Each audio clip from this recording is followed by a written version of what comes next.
Good morning ಎಲ್ಲರಿಗೂ. Mahesh cricket ಚಾನಲ್ಗೆ ಸ್ವಾಗತ ಸುಸ್ವಾಗತ. ನಿನ್ನೆ ನಡೆದಂತ ಪ್ರೆಸ್ ಕಾನ್ಫರೆನ್ಸ್ ನಲ್ಲಿ ಗೌತಮ್ ಗಂಭೀರ್ ಅವರು ಒಂದು ಹೇಳಿಕೆಯನ್ನು ನೀಡಿದರು. ಮತ್ತೆ ಅಜಿತ್ ಅಗರ್ಕರ್ ಅವರು ಕೂಡಿ ಒಂದಿಷ್ಟು ಮಾಹಿತಿಯನ್ನು ಶೇರ್ ಮಾಡಿದರು.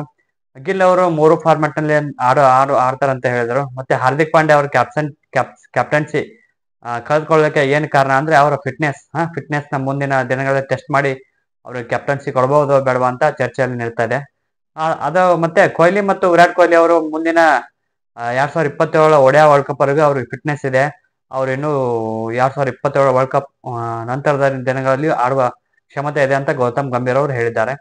ಮತ್ತೆ ಜಡೇಜಾ ಅವರು ಡ್ರಾಪ್ ಮಾಡಿದ್ದಾರೆ ಅಂತ ಒಂದಿಷ್ಟು ರೋಮರ್ಸ್ ಗಳು ಬರ್ತಾ ಇದ್ವು. ಅದರ ಪ್ರತಿಕಾರವಾಗಿ ಹೇಳಿಕೆ ನೀಡಿರುವಂತ ಗೌತಮ್ ಗಂಭೀರ್ ಅವರು ಜಡೇಜಾ ಅವರು ರೆಸ್ಟ್ಗೆ ಬಿಟ್ಟಿದ್ದಾರೆ ಅಂತ ಹೇಳ್ತಾ ಇದ್ದಾರೆ. ಜಡೇಜಾ ಸ್ಥಾನದಲ್ಲಿ ಅಕ್ಷರ್ ಪಟೇಲ್ ಅವರು ಆಡ್ತಾ ಇದ್ದಾರೆ ಇವತ್ತು ನೆಕ್ಸ್ಟ್ ಶ್ರೀಲಂಕಾ ಒಡಿಯಾದಲ್ಲಿ. ಬೆಂಚ್ ಕಾಯೋ ಬದಲು ಅವ್ರಿಗೆ ರೆಸ್ಟ್ ಕೊಟ್ಟಿದೆ ಅಂತ ಹೇಳ್ತಾ ಇದೆ. ಡ್ರಾಪ್ ಅಂತೂ ಮಾಡಿಲ್ಲ ಅಂತ ಹೇಳ್ತಾ ಇದೆ.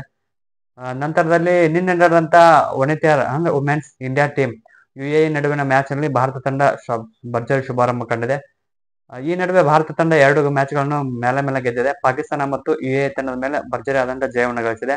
ಭಾರತದ ವನಿತೆಯರು ಒಂದು 2 ಜಯಗಳ ನಂತರ ಏಷ್ಯಾ ಕಪ್ T20 ಸೆಮಿಫೈನಲ್ ಹಂತ ತಲುಪುವುದು ಒಂದು ಸನಿಹದಲ್ಲಿದೆ.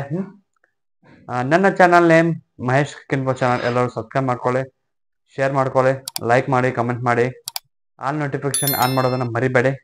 ಇದೇ ತರ ನನ್ನ ವಿಡಿಯೋಗಳನ್ನ ಕೊನೆ ತರ ನೋಡಿ. ನನ್ನ ವಿಡಿಯೋ ನೋಡೋದಕ್ಕೆ ಧನ್ಯವಾದಗಳು. ಮುಂದಿನ ವಿಡಿಯೋದಲ್ಲಿ ಸಿಗ್ತೀನಿ. Thank you, bye.